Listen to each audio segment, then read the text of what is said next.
All right, everybody, welcome back to another episode of Fallen Flags America. Today, a little bit of a special episode, I guess you could say. I wouldn't really even call this an episode, but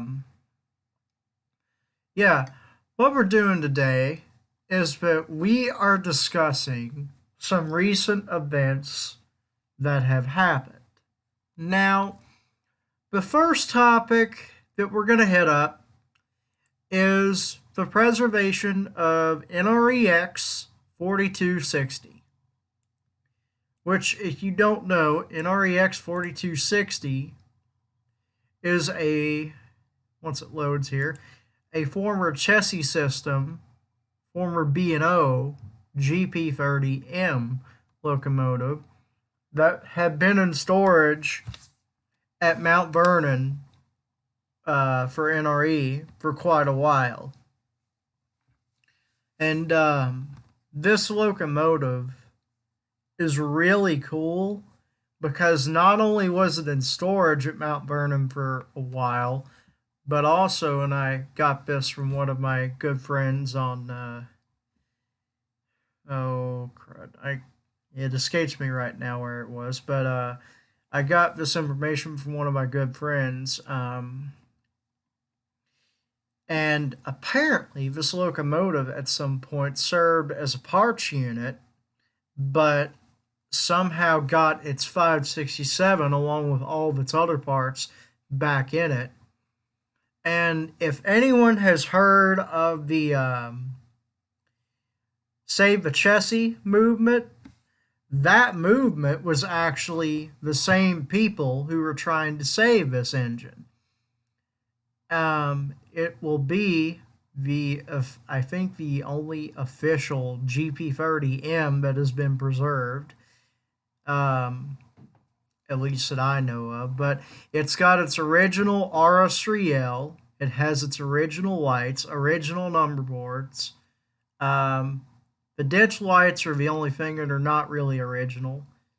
And apparently, when it was rebuilt with its proper parts, its 567 was put back in it, which is very rare for an old Jeep like this to actually get its original engine put back in it. And so, Save the Chassis, the movement, which is the movement, the museum they're based out of, is actually the, where is the frickin' museum? It is the, it's the LM&M Railroad, which is the Lebanon, Mason, and something. I can't remember what it is, but I can't remember what the LM&M stands for. But apparently, when the locomotive is actually gets on LM&M property, they're going to send it to the Cincinnati Scenic Railroad Museum, or the CSRM, which, fun fact, is not that far from me. That's only like a hour or two drive from me, and so yeah, I am really pumped to see that actually get preserved up there and get this thing back in original paint, because for the most part, when we take a look at 4260, it's actually still in original paint, pretty much, because you can see it's really grimy, but it's still got its chassis paint. You can even see a little bit of its chassis lettering fading through here. But they probably had to put that in black for copyright reasons, but we don't need to get into that because it's not worth it. But like I said, it served as a leaser on NREX until I think like 2010. Then it went to Mount Vernon and spent several years there until finally being bought. It was only bought 2 weeks ago, so this is a huge deal because I sometimes like to look at just the NRE website just to see what locomotives they've got for sale. And if you guys get on there and you look, they have some really good stuff on there. Like if you go under used locomotives when you get to the site, you will find some really good stuff. I believe they have some former UP Illinois. Well, they're in Illinois Central Paint. I believe they have some former SD20s and SD24s, some of which are ex Southern. They have some former Wisconsin Central SD35s. They've got some SD40 2s. They've got some Conrail 7s. I think they're B23 7s, if I remember right. Apparently nicknamed Rattlers. The same guy who told me about this unit told me that too, and I thought that was a bit interesting. They called them Rattlers because their cab would rattle to pieces on them. Because he's from New York, so he knows all about Conrail stuff because he, I guess, grew up with them. But yeah, so that is the update on 4260 because I was on there looking and I saw this GP30 and I'm like, oh my gosh, like this is actually real. And I looked and it was actually for sale and I'm like, oh my gosh, I must be dreaming right now. But I had to literally pinch myself because I thought I was dreaming. It was so awesome to see him like a GP30 that's actually on its way to preservation. That really makes me happy because you don't see many chassis engines that got preserved. I mean, we have a few. We've got the, oh crud. It's not really a chassis engine, but Reading 2101 got preserved, and it was a chassis engine for a short time when it participated in the chassis steam excursions in the late 70s, I think 78 and 79, maybe early 80s. But that was really the only locomotive that ran under chassis excursions. A locomotive I wish they had ran under excursions would be like, say, 1309 if it was in better condition. Because, or like 2716, that'd be a nice one. 614, not 2716 is what I meant. Not 2716. Let's see here.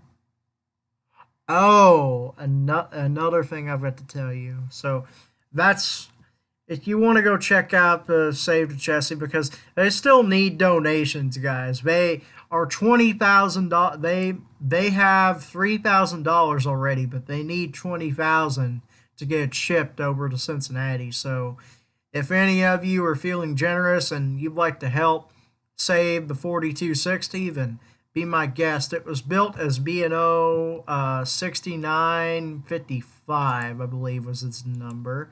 And I've got it here. Whoops, that's not what I meant to do. So, it was built in 1962 as B&O 6955. Nothing really special about it. It's just the standard B&O GP30. I mean, it sucks that it wasn't one of the Sunburst GP30s because those things are pretty. I really like the Sunburst paint scheme. It's actually a really nice paint scheme on the B&O. So once it loads here in just a minute. Okay, so this is what it looked like in close to new condition. There's a chance it could have been delivered as a Sunburst unit, but we don't know because I know the B&O did not have very many Sunburst GP30s. Those are kind of rare. Here's a picture of it when it was in chassis paint. Looks to be freshly repainted, this picture. But chassis began to realize that their their older power, like GP30s and 35s, and I think a few GP9s and 7s got this treatment. They were rebuilt. Oh, it was actually by CSX. Well, my bad. When it became a CSX unit, that was when it was renumbered to 4260. And so it operated on CSX up until 1996 when CSX retired all their GP30Ms and 35Ms, and those that didn't get sold off were rebuilt as slug units. So we're very thankful it was not rebuilt. That is very good. Then it sat in NRE till like around I don't know how long it was there, but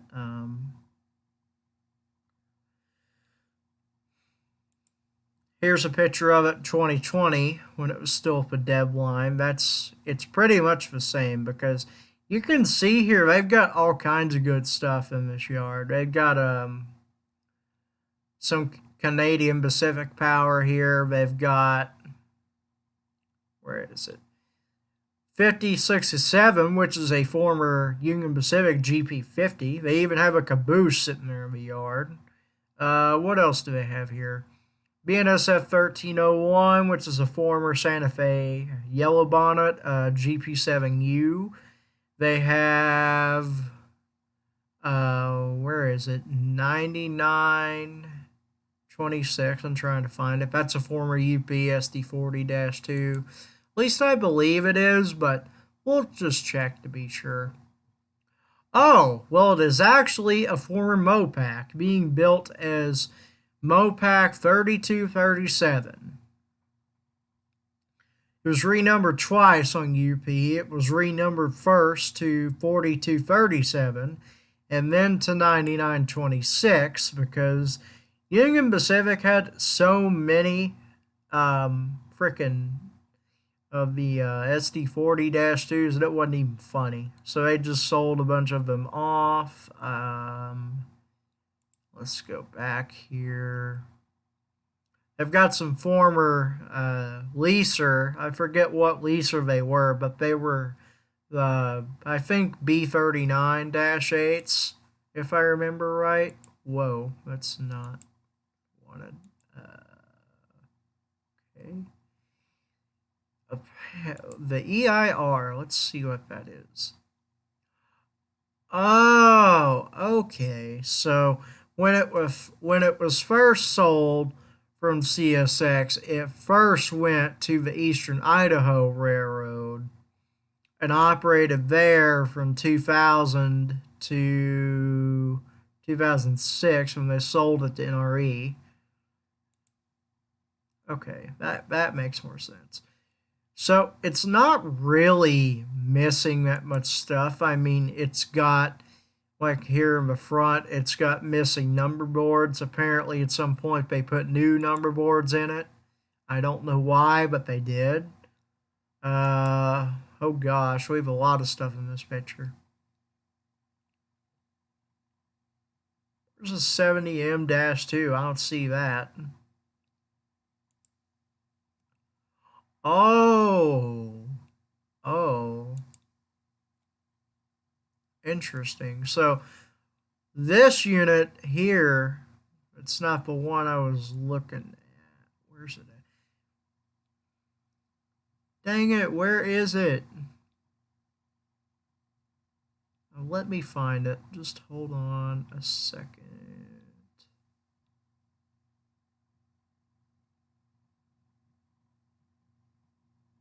So this unit here, 2707, that's a very interesting unit. That unit was built as a Union Pacific SD40, number 3014.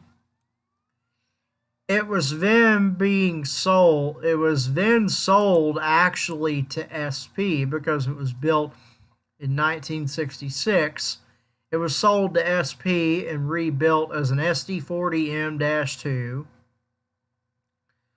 Then it became UP again when they merged and was renumbered to 2707. Operated on UP until around, let's see here. It operated on UP until 2009 when they sold it to NRE. And it worked in leasing service until around 2015 when, well, actually, yeah, 2015 when it ended up back at NRE sitting at Silvis. So yeah, that's actually an interesting unit. So I did not know they rebuilt those things, but apparently they did. Uh, so the next topic that we have to discuss is the East Broadtop Railroad. So the East Broadtop Railroad, as we see here, actually has recently, because this railroad has a lot of history to it, but I remember it was a railroad that I think somehow started out as like a narrow gauge railroad in like the 1800s, and it started out in the 1800s and what operated until the 1950s when it was a tourist railroad for quite a while. It was a narrow gauge railroad. What the whoops? I do not know what happened there. East Broadtop Railroad. So let's see. So it says here the East Broadtop Railroad. We're going to get their direct history. So they are a narrow gauge railroad that was built in 1856. Sorry about that, guys. In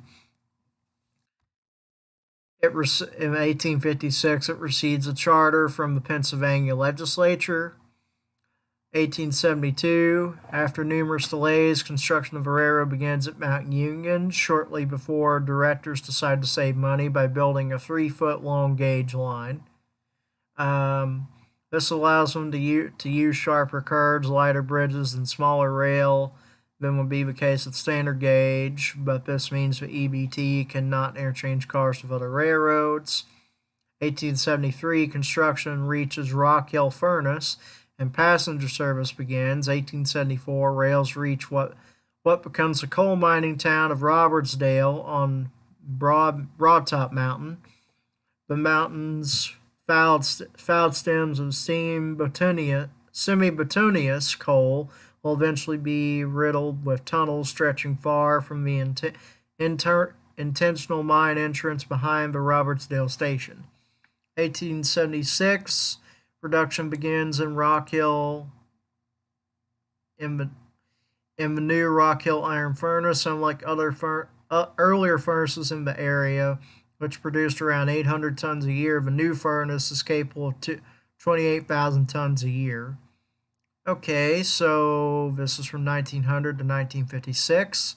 1900, the first fire brick plant opens in Mount Union, transporting coal and gangster rock to Mount Union's fire brick plants. Becomes a key part of the East EBT's business after the Rock Hill Iron Furnace finds itself unable to compete with more modern operations and better ores in the upper Midwest.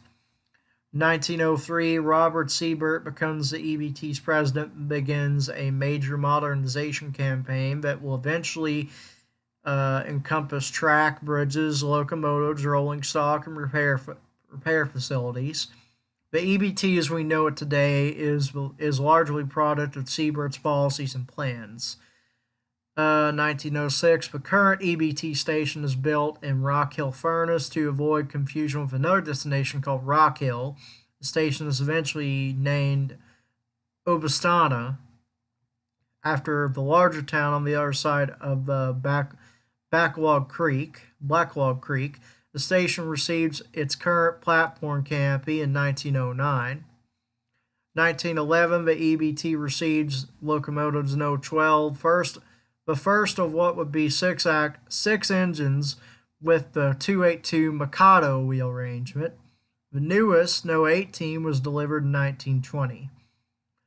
1913, the EBT orders its first 10 steel hopper cars from a Cincinnati manufacturer. The railroad later builds well over 200 hoppers from scratch in the Rock Hill Shops complex. 1924, the railroad builds a crane in Mount Union for transferring timber from its own cars to standard gauge cars. The timber transfer becomes famous in the 1930s when the EBT starts using it to lift standard gauge cars off their rails and set them on narrow gauge wheel sets to be pulled in EBT trains. 1925, a new coal cleaning plant opens in Mount Union, planned to serve by a dual gauge yard with 3 rails for every track, accommodating both narrow gauge and standard gauge cars. This allowed the EBT to load coal easily for customers elsewhere. 1927, the EBT builds the M1 using plans and parts from the J.G. Brill Co., a trolley manufacturer, and Westinghouse Electric. The M1's 250 horsepower gasoline engine powers a generator that feeds electricity to the motors on all 4 axles. A 12-seat passenger compartment accommodates riders, while a freight compartment carries packages and the U.S. mail. It is the only such gas-electric unit ever built for an American narrow gauge road. 1936, the EBT operates its first trip for rail fans. 1942, the EBT begins its last new branch, a steep spur up to North American Refractors Company, Ganister Quarry on Jack's Mountain. 1953, regular passenger service ends after a post office begins moving mail by truck. The commuter runs for coal. Coal miners survive until the following year, 1955, coal business having dwindled to almost nothing. The railroad files for abandonment in November. 1956, the last mainline runs pulled by No. 17 operate on April 6th. The last switching moves in Mount Union by No. 3 follow on April 13th. Shortly thereafter, the Kovalchik Salvage Company buys the assets of the railroad and the Rock Hill Iron and Coal Company, but almost nothing is scrapped. So, what happens is that Kovalchik hope I'm saying that right, Kovalchik Salvage Company buys the assets of a railroad, but they scrap nothing. So from 56 to 2020, that is when it basically was reborn as a railroad, and not many locomotive railroads can say that they actually have their original equipment from when it was an actual working railroad, because it's just neat to me to know that there are railroads out there like the East Broad Top who had their very own locomotives that they don't have to go out and buy locomotives to be preserved. They have all of their locomotives. They're all original to the EBT. Nothing was bought secondhand and then restored, and just it's amazing. And the railroad apparently, or the museum that operates it, is apparently called the Friends of the East Broad Top, which I did not know. But I don't really know much about narrow gauge roads, so this is new for me. 1956 to 2020, the Kovalchik era.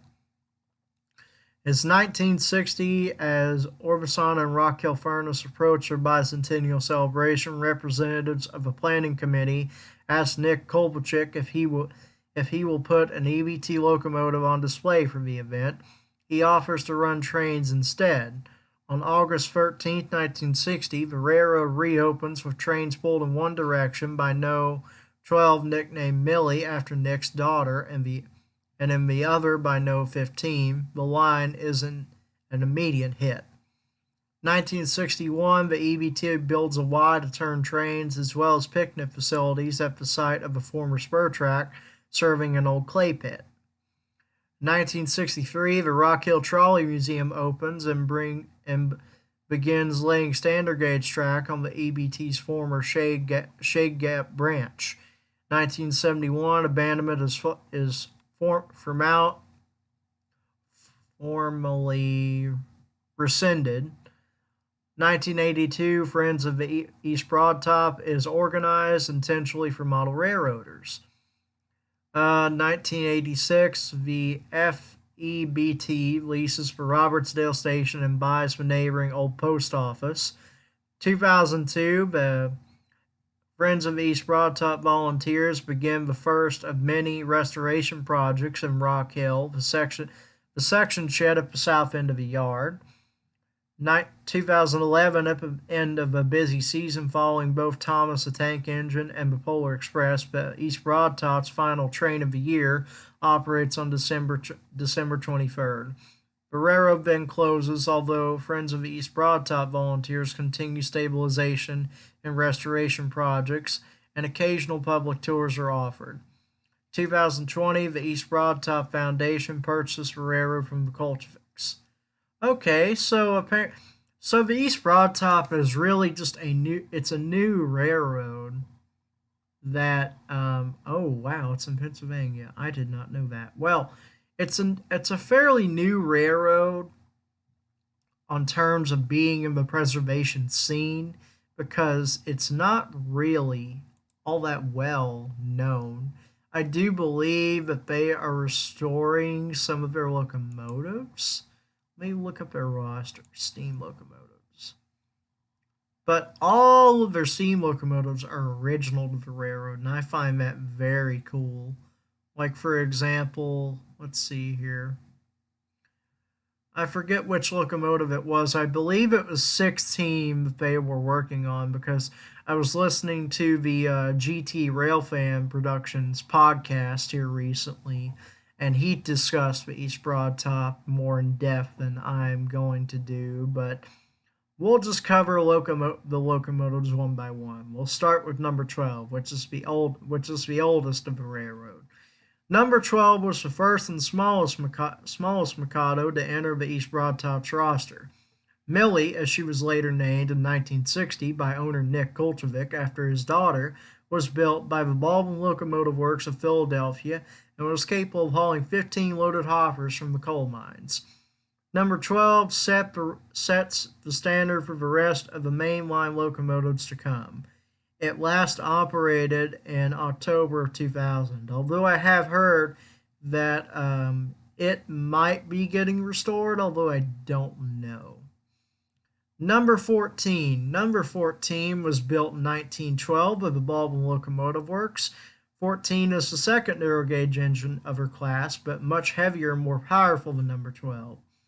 It last operated in October 2005. No, 15. 15 was built in 1914 by the Baldwin Locomotive Works. With an increase in coal and passenger traffic, the East Broad Top found it necessary to purchase a third Mikado in 2014. Well, 1914, my bad. Numbers 14 and 15 are extremely similar but have several differences. They are both capable of hauling 18 loaded hoppers from the mines. 15 came back to service in September 2005 after a 4-year overhaul and last operated in 2012. Well, 2011, my bad. Number 16. 16, built in 1916. Entering the age of the modern steam in 1916, the East Broad Top received its first of 3 larger Mikados. Unlike the previous 3 smaller Mikados, 16 came with superheaters, piston valves, and southern valve gear. One story mentions 16 pulled 60 empty coal hoppers from Mount Union to Rock Hill in one train, literally clearing out the yard. 16 operated in 1955 and was undergoing an overhaul when the EBT shut down in 1956.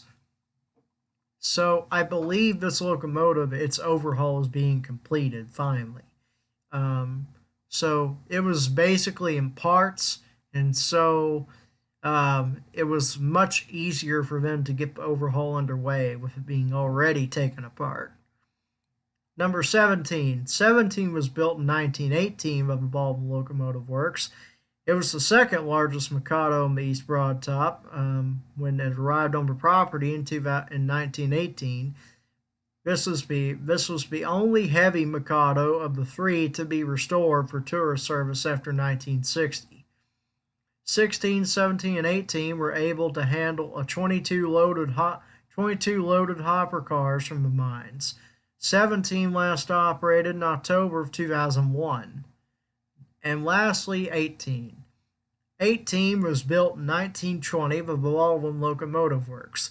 It is the last and largest narrow gauge locomotive on the EBT. This locomotive completed the set of the three larger Mikados and the set of six total Mikados. Here, 18 leads the train over the Ockwick Creek Bridge with boxcars, flat cars, and hoppers in tow. This photo dates from the 1940s. 16, 17, and 18 were able to handle 22 loaded coal hoppers from the mines. 18 last operated in April 1956. So we are going to return to the equipment roster.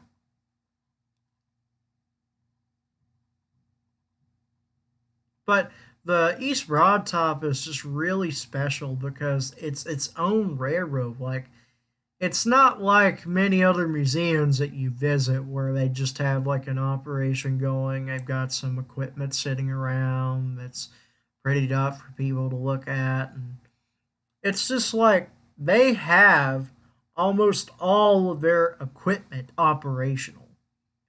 Like almost all the locomotives are operational.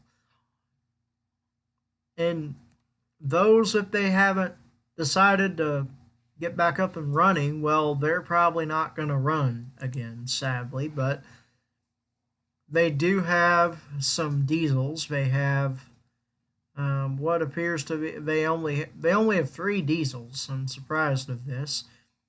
They have they have two Plymouth diesels, numbers M6 and M4, and then they have M7, which is a 50-ton switcher that was built by General Electric in 1964. So they do use their switchers, and they've got some gas motor cars here, which I always find these gas motor cars interesting to look at, just because you don't see many of these that have made it to preservation. Most of those were scrapped, but they have a very interesting roster of passenger cars. They have some. Most of these are built in 1882. Let's see here, 1920. This caboose, no 27. They have two cabooses. One was painted red. The other one was painted green with a red roof. They have a flat car, which has been converted for tourist operations, built in 1920. This one in 1916. Basically, all their locomotives and cars are around the same age, which is kind of rare. Freight cars they have preserved include No 30, which is their scale car, 108, which is a flat car. Well then, apparently it once had passenger trees growing through it.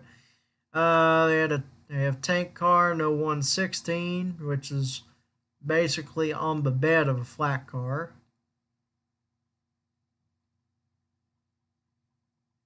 Okay, so it was built as a flat car in 1925, but in 1936 it was modified to be a tank car.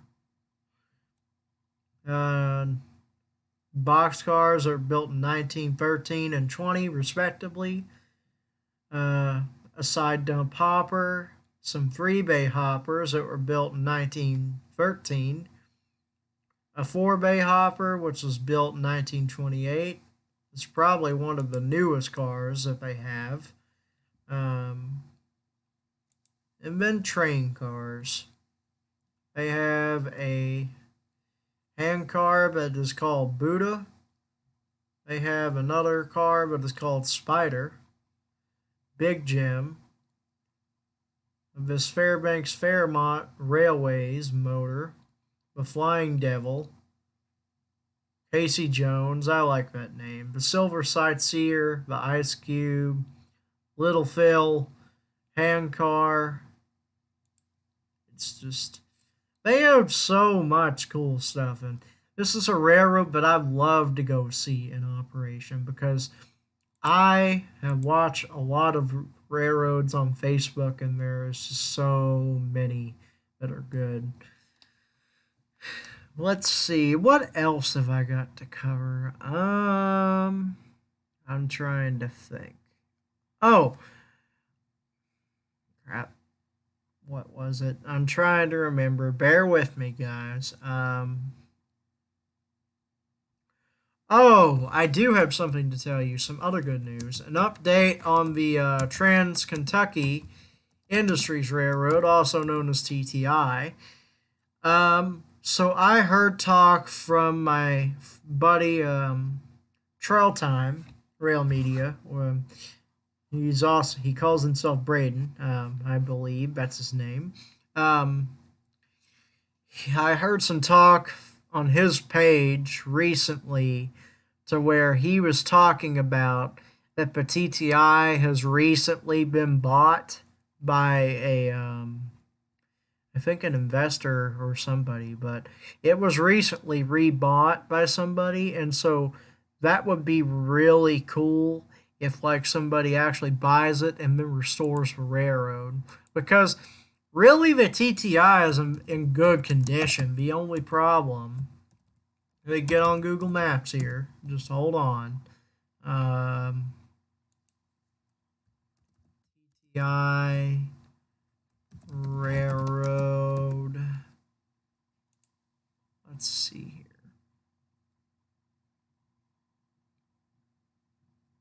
So, here we find ourselves at the old TTI yards, just down here.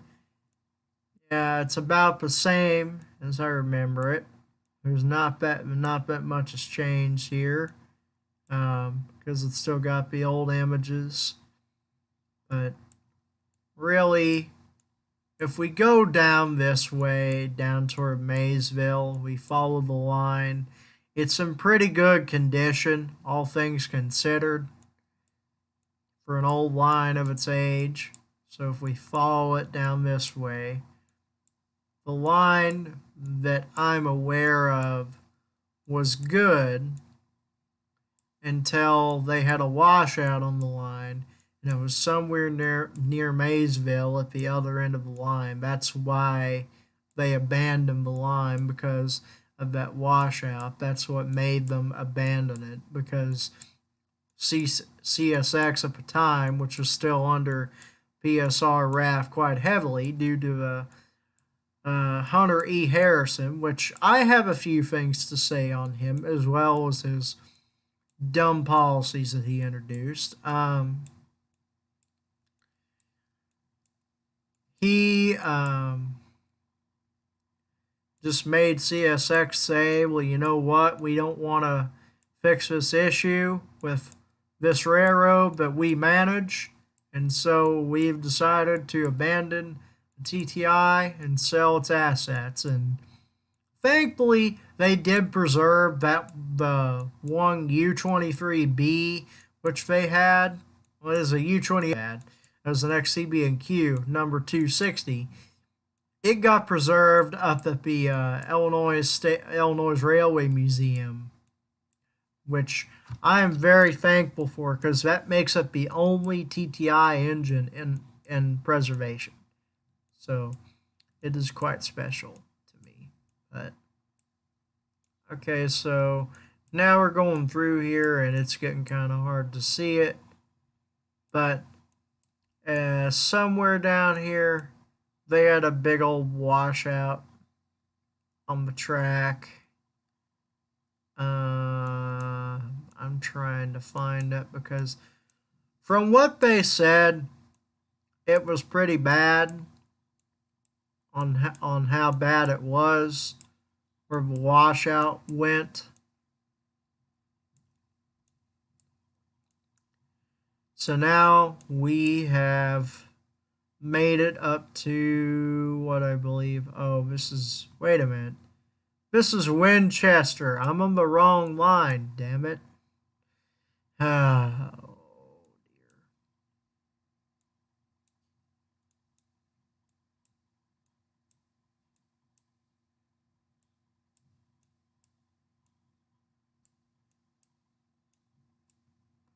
I'm confused. What?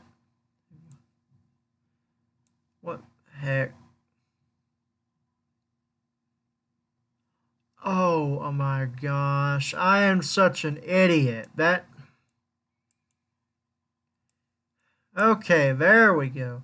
So now we found the TTI. So we're following it up here out of Maysville. We're going north. There's the bridge over Stoner Creek. That's a weird name for a creek, but whatever, to be honest. I don't really care. Um, so we follow it up this way. We're heading north toward Maysville because they said, oh, let's see here. Oh, that's a bridge, false alarm. I thought that was it for a minute. I was like, oh, that's bad. But yeah, so we're following it up here right along Mitchell's Run. I guess that's a creek. I don't know really what it is, but oh, hey, there's a old drive-in theater. Wow. So anyway, we're following this up this way.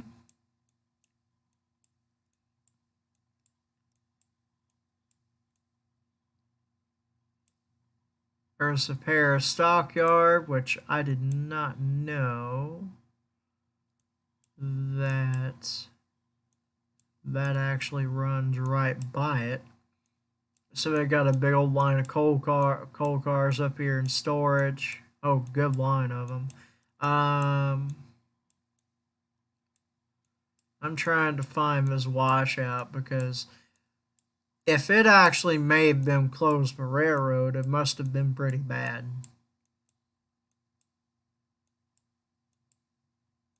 So we're following the track north. We are coming up on, oh, there's Millersburg. It was like way up at the north end of the line from where this happened, but really, from my understanding, it was a bad washout. CSX didn't want to pay to fix it, so they just closed TTI, which honestly pissed. Well, I shouldn't say that. It made more than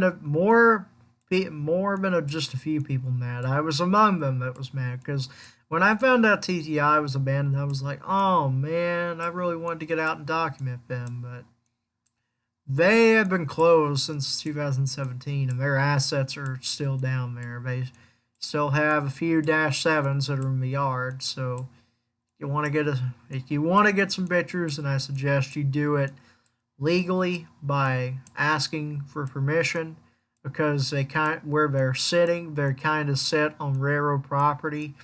So I would ask if like, hey, would you mind if I got some pictures of like your Dash 7s here because I'm a fan of these particular models or just whatever. But I would think they'd let you do it because I don't see why not. But then again, I have heard that Paris and all that way down through there is kind of sketchy territory, I'll just say. We follow it on up this way. We are still with it right here. Where am I at? I'm trying to find where I'm at. That's Carlisle.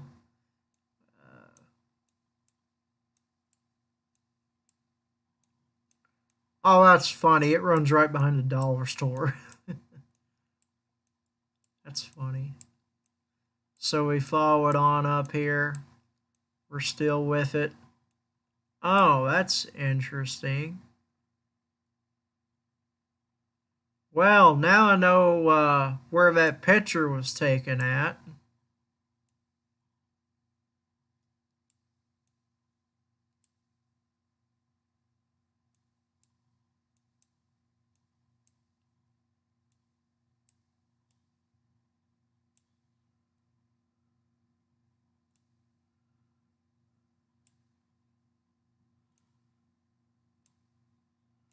Anyway, I did not know that it did do street running up at Carlisle. I did not know that.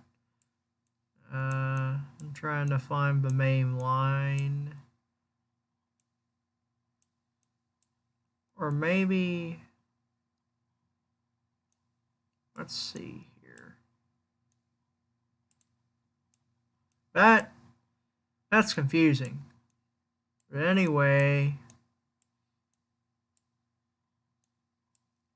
goes on up through here.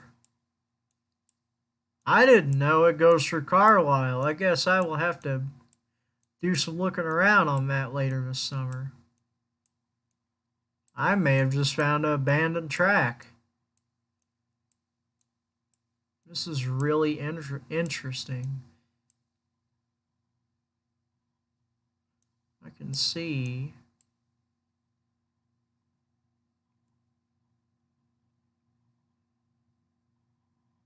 Well, I am looking for Maysville.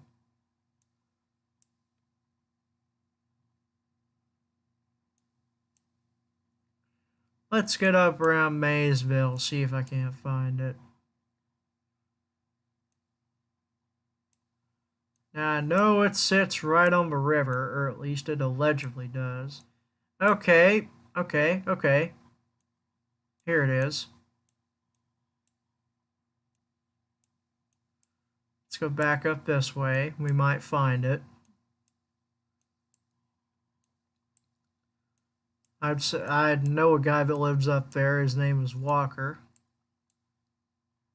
Well, at least I sort of know him, but that's a different story. Oh wow. Oh wow. What the heck? That is definitely a yard. Wow. Okay, well, is there any evidence of what was here? Let's see. Now, how do I get this to go back in like time? I think there's a trick to it, maybe.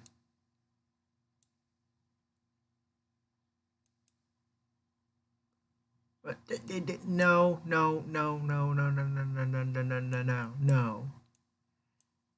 Dang it, that's not what I wanted you to do. I want to be in Maysville, specifically right over here. That's definitely a yard, or what was one. Oh my gosh. Huh, that's interesting. I want to check that out. What else can I find here? Is that a track bed? I can't really tell if it is or not. I don't believe it is.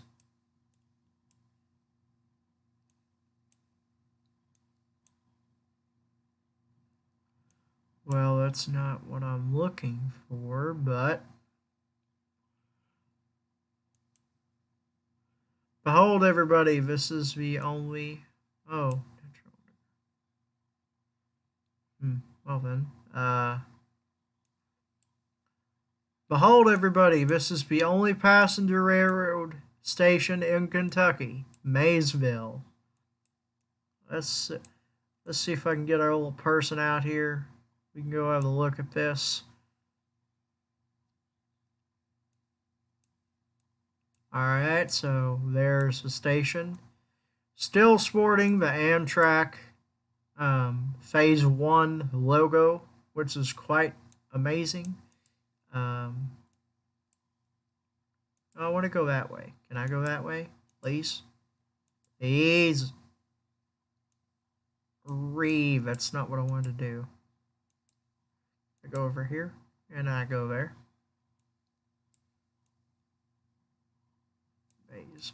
Okay. So I've seen pictures taken right from this general area. Like, it's usually up over here on the platform. And I do know that this line gets a handful of trains, but there's not too many trains that run down this line because it sits on the CC sub, which on CSX, that line gets very little traffic. But meanwhile, if you go to the LCL sub / the mainline sub, that line gets a lot more traffic. Okay, so now that I'm done ranting, the next locomotive the next thing we're going to cover is the N&W Y6B class, because I have quite an interesting story on this. Savannah W, let's see. In order to tell this, we need to look up 2174. This is a very interesting story. Norfolk and Western 2764. Excuse me. Norfolk and Western Y6B class were a number of 30. There's only 30 of them built. Two 8882 articulated steam locomotives built at Roanoke Shots between 1948 and 1952. Number 2171 to 2200. They were used mainly for freight service on the N&W, even on time freights, which were usually work for a mallet, which is usual work for a mallet. These were technically classified as mallet locomotives. They were eventually replaced by EMD Jeep 9s and Jeep 7s in the late 50s. In 1959, 2174 hauled a farewell to steam excursion, and shortly thereafter, it was sold to a Roanoke area scrapyard where it sat for 16 years, thanks in part to a manager who had a soft spot for steam engines. The rest of the class was scrapped between 1958 and 1961. Note, 2174, alas, was the subject of a failed preservation attempt. A group of rail fans tried to save it, but as the asking price was $10,000, it was next to impossible. Top it all off, the old manager passed away and a new, more impatient one had taken over. As the deadline passed, 2174 was quickly cut up, and no Y6Bs were saved for preservation. So basically, 2174 would have been the only surviving Y6B. So now we would have had two Y6Bs preserved. Two of them. Well, two Y classes. One was a Y6A, one was a Y6B. So let's see here. There's 2174 when it was pulling the farewell to steam excursion in 1959. Here it is, awaiting its inevitable fate at Roanoke. It just would have been so cool to see this thing preserved, because you can just tell that this thing kind of was on its way to preservation, but it never got there. And it's really sad because it was actually going to be the only Y6B to be preserved, but no, because of a dumb manager and the stupid price, they wouldn't get it. Didn't happen. It didn't happen. And that just that makes me sad when stuff like that happens. So yeah, that's really about it. At least on this topic. Now, you guys are going to get to hear me rant, so sit back and listen to the ranting. So, I don't know if anyone here who is watching right now has heard about this stupid disease going across America, and really the rest of railroading for that matter, that is called, or is abbreviated, but is simply known as precision scheduled railroading. Precision scheduled railroading is a pointless, absolutely stupid, disgusting way for railroads to bankrupt themselves.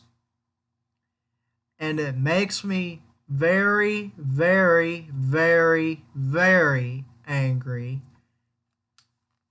to just see all these great railroad companies, Norfolk Southern, CSX, well, CSX dropped up this year, mind you, Union Pacific, BNSF, Well, actually, BNSF has never been with it to start with. Canadian Pacific, Canadian National, just all those railroad companies, in some form or another, have adopted PSR.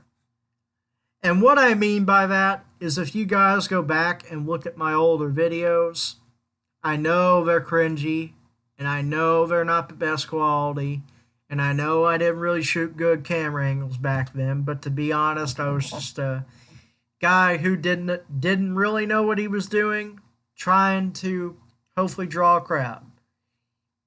And I feel like now would be as good of a time as ever to say thank you guys so much for all the support that you have given me on this channel. I don't know where I would be without you guys, but it's just very, very, it makes me very humble just to see how many people actually watch my content and enjoy it and subscribe and just leave comments on the videos. I know a guy who really likes to do it. I'll just call him Dave because that's his name. He comments on my videos. Country Rail fan, I know if you're watching this, you comment on my videos. You've always done good stuff, and we're honestly good friends, and I'm very happy that I met you. Another guy who has watched my videos some, I don't know if he's watching this particular one, is the Kentucky Training Act Productions. I just wanted to tell him I think this is a good place for a shout out, so thank you very much for helping me learn all this stuff about railroads and whatnot, and that's really about it on that. But anyway, precision scheduled railroading is a concept in freight railroad operations pioneered by the dumbest guy I have ever seen enter railroads, Hunter E. Harrison. And when I said BNSF largely rejected PSR, that was only half true. You see, BNSF does have PSR, except they only use parts of it that make sense. They don't do like all these other ones do, like Union Pacific, KCS, I forgot they do it, CP and CN, NS. NS is the railroad that has really doubled down on PSR. They are so bad, I am mad at NS because they made the very dumb decision to sell off their F units. They sold off the 70Ms, the M-2s, the SC-70s, those that weren't rebuilt, they sold.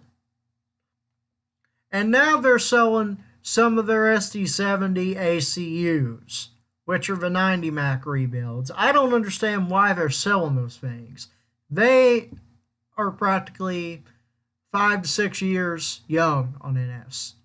They're only 5 to 6 years old. They don't need to sell those. That's just dumb. They've sold almost all of the Southern and NW and some Conrail SD40-2s. They sold a handful of their BN SD40-2s. Yes, NS has those. They got them from FURX. That's who they got. CX, I think. Yeah, I believe that's what it is.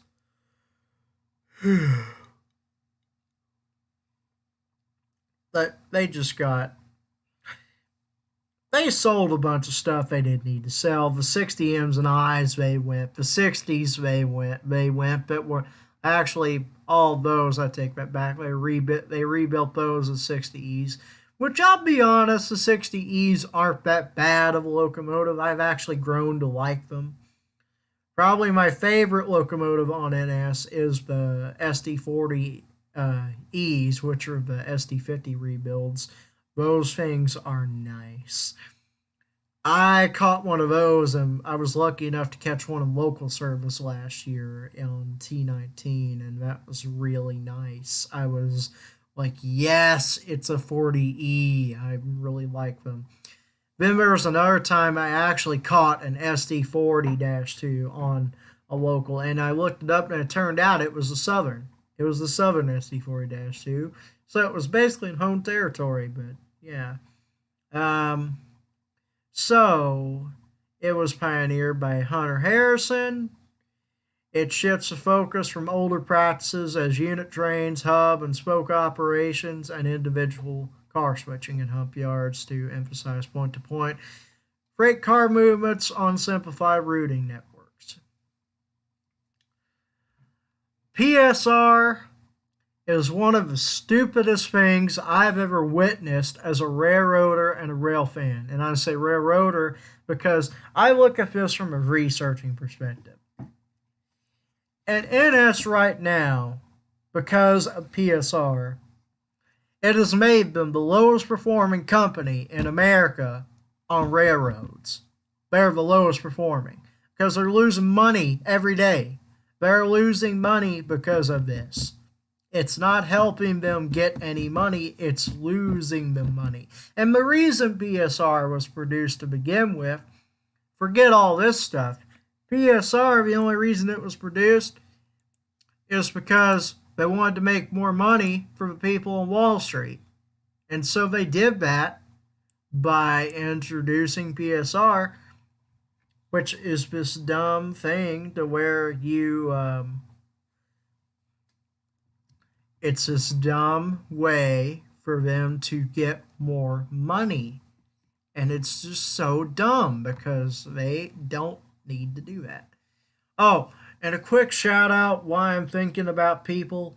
I just want to give a huge thank you to, if you are watching this, Trains 21. You have been an invaluable asset in helping me grow the channel, and I really appreciate your help.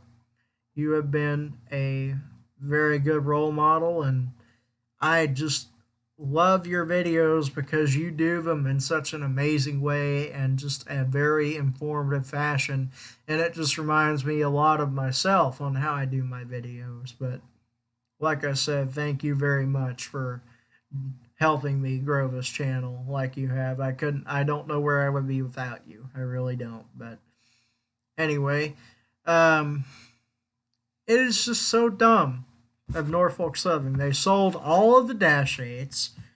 They sold the B-32s, the B-40s, the 39s, both the 6 axles and 4 axles. They sold the C-40-8s. They rebuilt the C-40-9s as AC-44 C6Ms, which I'll be honest, I've heard those things are terrible rebuilds because they have a design flaw with their cab to where those things are basically rattlers. They, because of their welded cab design, based on what I understand, their cab just rattles like crap. And that's why you never see them leading trains, because of that reason.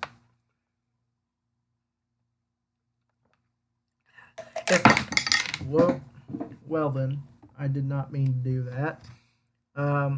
But just like I said, guys, if these crews hate them things so much that if they had a pick between a C6M, a 70 Ace, or any SD70 that NS has, they would pick a SD70 because they've got a better cab. They don't want the AC44 C6M because the cabs they have on them are absolutely garbage. They are just garbage. They are just the worst cabs to ever exist because they rattle like crap, and nobody wants to ride in a cab that is basically like going through a washing machine when you're in it. Nobody wants that. Is that... Oh my gosh. Am I seeing things? Oh my gosh. That is so funny. Look at that. Somebody actually got up there and tied a pair of boots up there. That is so funny. Oh my gosh. That's hilarious. I'll have to Oh my gosh. Like I was just saying, that it's just a dumb concept that people are doing this and they think it is actually making the railroad money. It is not making your railroad money. It's losing money. You're losing any of the money that you get from your company when you do this PSR garbage. It's basically like you're just saying that, oh, I don't care about the money. I don't care about just any of this stuff. I don't care. If we lose money, it doesn't matter. And it doesn't.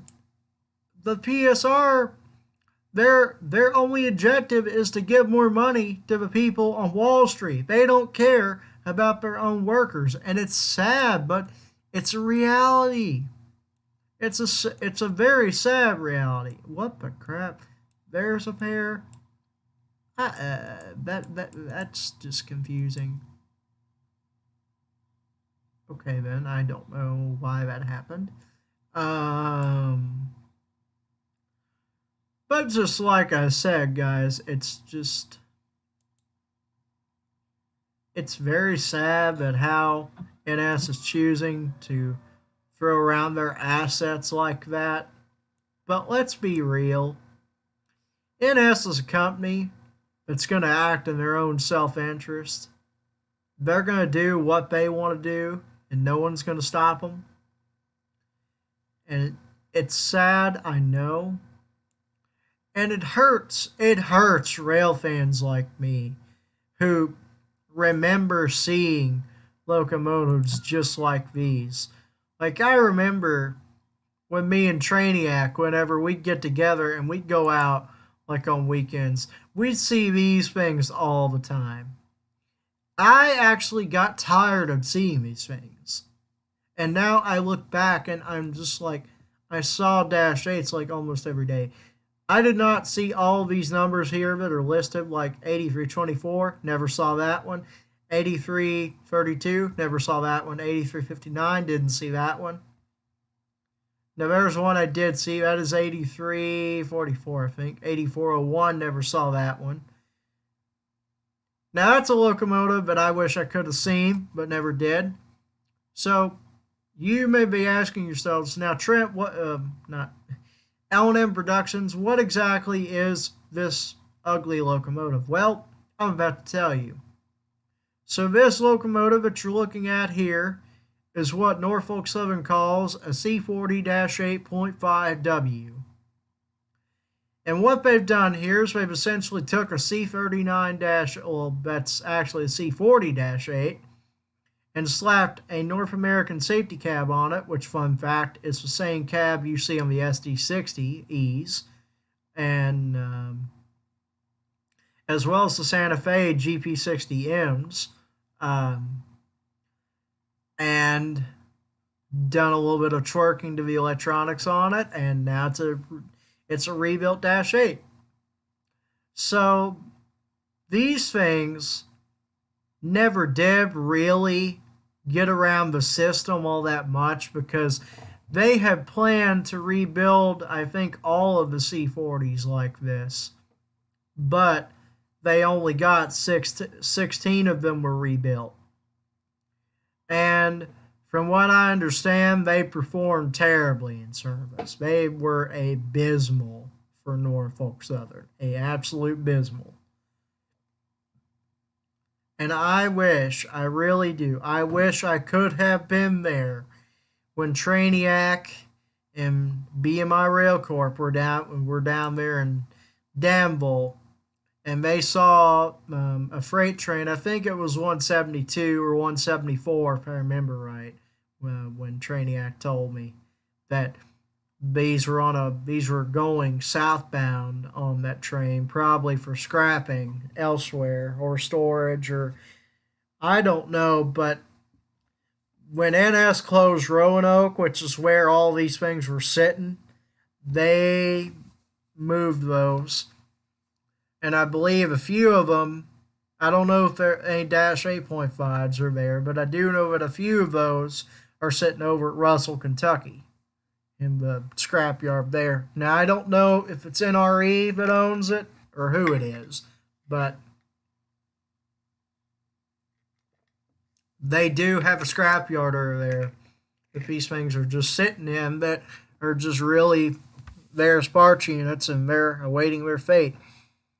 And me and my rail corp a few times has wanted to go get a horn off those things, but he never made any moves for it. So I don't know what his plan is, but yeah, that's his deal, not mine. But just it's really sad just to see like NS get rid of their Comrail stuff. Speaking of Comrail, they also did something else in 2020 that I did not like at all, and that was when they made the dumb decision to sell the 80 Max. Now, for those who don't know, the 80 Max, they actually said, here's what one looks like. They had planned to give those things a rebuild, and they were going to upgrade them, and they were going to be rebuilt, I believe, as what did they say they were going to call it? They were going to rebuild them as like SD80 ACUs, I think. That's what they would have been called anyway. But just at the last minute, NS just came out and said the 80 Max are not being rebuilt.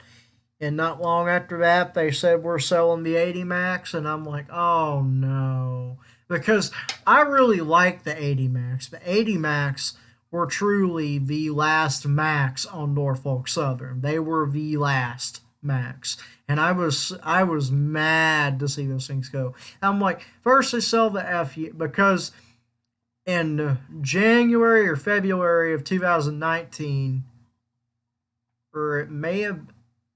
No, it was 2020. 2020, they came out and said, we're selling the F units. And I'm like, what?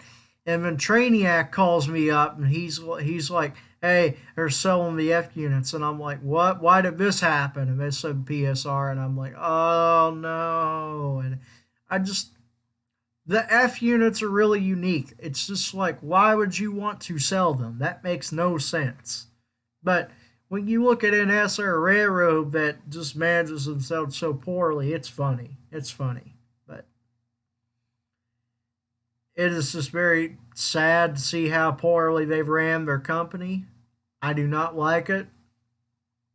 And I wish they really do something about it, but NS probably isn't because they're hard headed. Um,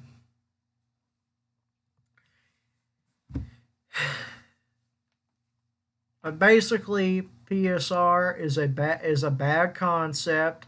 It's losing railroads money, and I have a friend of mine that actually works for the P&L, and I've talked to him about PSR and what he thinks about it. He says that PSR is a very bad because it was what made the Illinois Central go bankrupt. The Illinois Central would have been fine if they didn't have PSR or Hunter Harrison. Because when Harrison came, everything went downhill quick. That was when the IC they were already in bad shape because they didn't recover from the ICG merger. Because I didn't know this, but apparently when a railroad merges, the railroad who started the merge, in this case the Gulf Mobile in Ohio, after it forms as the Illinois Central Gulf, can actually drop out of the deal, and then they can go back to being called Illinois Central. That was something that kind of confused me for many years, but I actually learned that, and I'm like, wow, they can do that. So yeah, that happened. What else do I have? It's just they have sold so many good locomotives. The locomotives I hated to see go were the Dash 8s. I was really sad to see those things go. And I was so happy when I found out that CSX dropped PSR because they came to the same exact understanding I'm telling you. And that's a PSR is a bad way to manage your railroad. It is a path to bankruptcy. And if you want to know what bankruptcy is or a path to it, just look up the 1968 merger of the Pennsylvania Railroad and New York Central Railroads, which created the Penn Central Transportation Company, and you'll find all you need to know. Because I'm not going to sit here and tell you about Penn Central because that's just a waste of time. And if you want to go learn about it yourself, there's Wikipedia. Just look up Penn Central Railroad and you should find it. Or if you'd actually like me to do a video on Penn Central, I will. But I must warn you, it will be a lot of bashing, probably some memes involved.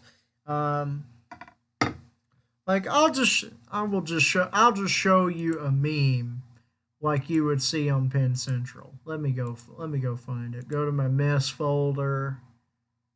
We're gonna go down here to where is it? I go to memes. So this is exactly something you'd see on Penn Central, just like this. You think you're running on flashing yellows, next signals are red. That is something that would happen on Penn Central just because Penn Central's like that. Let's see what else we got. That would happen on Penn Central. Oh. Well, I'm not. This isn't Penn Central, but I just thought this was funny. If you call out a signal while driving through an intersection, you might be a railroader. That is definitely me. Because I do this sometimes just randomly. Here's another one. Another train wreck? OMG, are the shareholders okay? It's just like they don't give a crap about their employees. It's just so dumb. I don't like companies who just say, screw the employees, it's all about us. That's just, no, I don't like that. Let me see here. Oh, another thing that I was going to talk about while I'm here is Grand Canyon Scenic.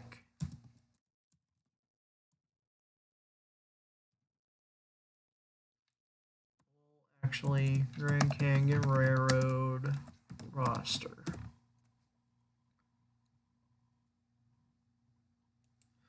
So the Grand Canyon Railroad roster that I actually found out after doing some. Oh, okay. Let's see here what Wikipedia has to say. So the Grand Canyon Scenic Railroad is a tourist line that runs between Williams and the south end of the Grand Canyon National Park. It is a 64-mile railroad, or 103 kilometers, built by the ATSF. Was completed on September 17, 1901. The arrival of trains increased tourism to the area. The railroad company was instrumental in the creation of Grand Canyon Village to serve guests. Declining ridership due to the popularity of the automobile led to the ATSF Railroad to cease passenger service of the Grand Canyon Railway in July 1968, and freight service on the line ended in 1974. Private investors purchased the line in 1988, restored the facilities, and started running passenger trains again September 17, 1989. Today, the railroad carries hundreds of passengers to and from the canyon every day and operates year-round. So CB&Q 4960, which for many years has operated on the Grand Trunk, not the Grand Trunk, but Grand Canyon Railway. It's a 01A class, or a Mikado.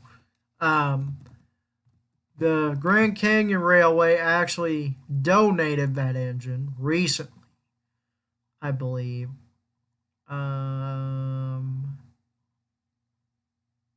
Let's see. I'm trying to find it.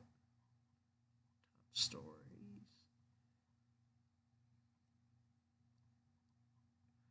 Well, it doesn't. I can't remember where to, but it got sold to a tourist operation over in Pennsylvania somewhere.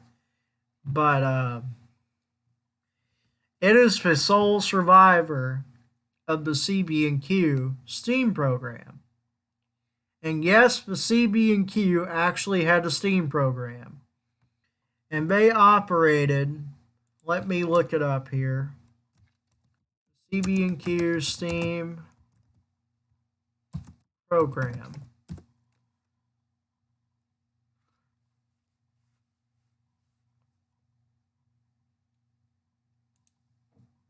So the CB&Q operated 3 locomotives in this program. There was 4960, which was a Mikado, and there was 2 Northerns. There was 5632, which was built in 1940. It was one of the great Northerns. And I believe it is still a thing, if I remember right. Oh, wait, no, it wasn't. So, I don't know what the heck. That's not what I wanted to go to. What happened necessarily, but this locomotive in the '70s or '80s, believe it. Oh, it was actually the '70s. Kind of hung around Chicago, and the guy who owned it at the time couldn't move it, and so that's the 2 of them. Okay, so CB&Q 5632 was built in the CB&Q's own shops in Burlington, Iowa in August of 1940, serving in both passenger and freight operations all over the CB&Q system until being retired in the late 50s. CB&Q President Harry C. Murphy removed the 5632 from the scrap line, or the dead line, and had the railroad restore it for operation in the Burlington's popular steam excursion program. It was returned to steam in time for the November 2nd, 1958 excursion between Chicago and Galesburg, Illinois, to honor the CB&Q's famous passenger train, the Aristocrat. 5632 became a rail fan favorite and continued to pull excursions until 1964, when it became apparent that the locomotive needed an overhaul. It was sent to the railroad's Burlington shops, the same place it was built, and disassembled for the overhaul. In 1965, Murphy retired as president from the CB&Q, and his successor, Lewis W. Mink, discontinued the steam program and ordered the overhauled set of 5632 to be canceled. Chicago steam preservationist Richard Jensen purchased 5632 in September 1965 and had it moved to the Chicago and Western Indiana Railroad's 47th Street Roundhouse in Chicago, where he stored his equipment, including CB&Q 4963, a Mikado, and Grand Trunk 5629. Now, Grand Trunk 5629, that locomotive also got scrapped. That was the one that basically sat down at the Metra yard, and Metra told him like to get it out of here. Otherwise, if you don't by this time, we're going to scrap it. And so they did, unfortunately. But in 1969, ownership of the CNWI changed, and the new owners evicted Jensen from the roundhouse with very short notice. Unable to move 5632 and 4963, the CNWI illegally sold both locomotives to a local scrapyard.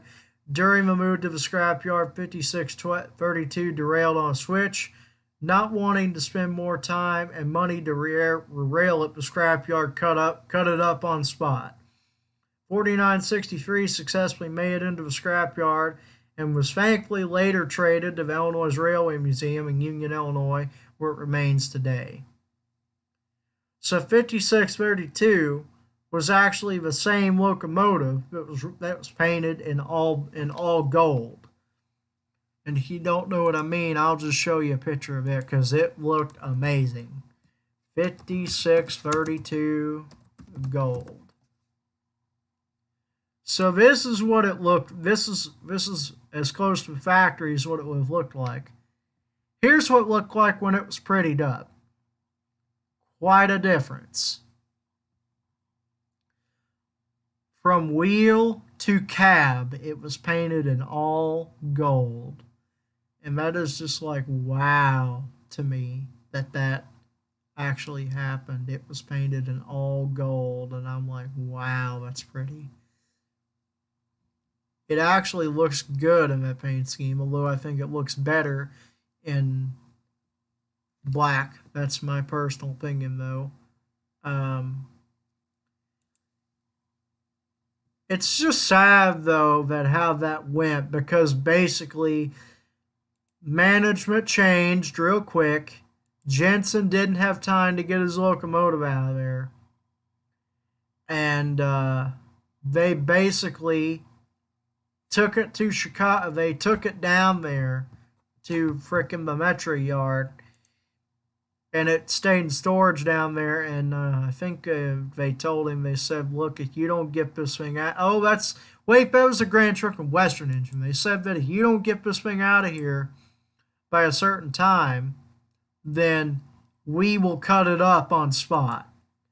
And he apparently couldn't get it out of there. And they did exactly what they said they would do. They cut it up right where it sat. And that was just really sad for it to meet a fate like that. But there's not really much you can do there because it was just sitting there. They told him to move. They told him to move the damn thing, but he didn't do it. He didn't move it. So it just what happened to it happened to it. But yeah, like I said, guys, PSR is just a bad way to manage your railroads. It hasn't worked for Norfolk Southern.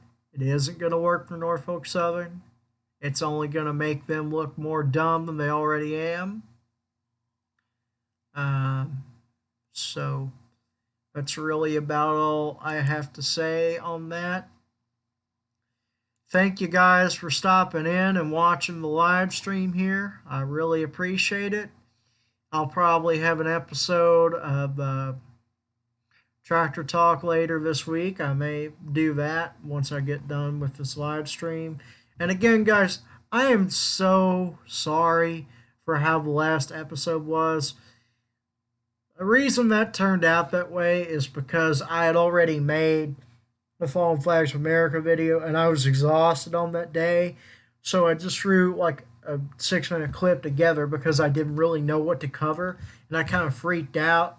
So I'm sorry if I gave you guys like a bad impression of my content. I really don't want like my fans to think that I did bad on that on purpose because I didn't. I was a mistake. It was a mistake, and I took down the video because I'm gonna find me something I can actually talk about a little bit and do a little bit of talk on it. So, yeah. Like I said, until we meet again, as I always say at the end of my videos, until we meet again somewhere out there in the high iron,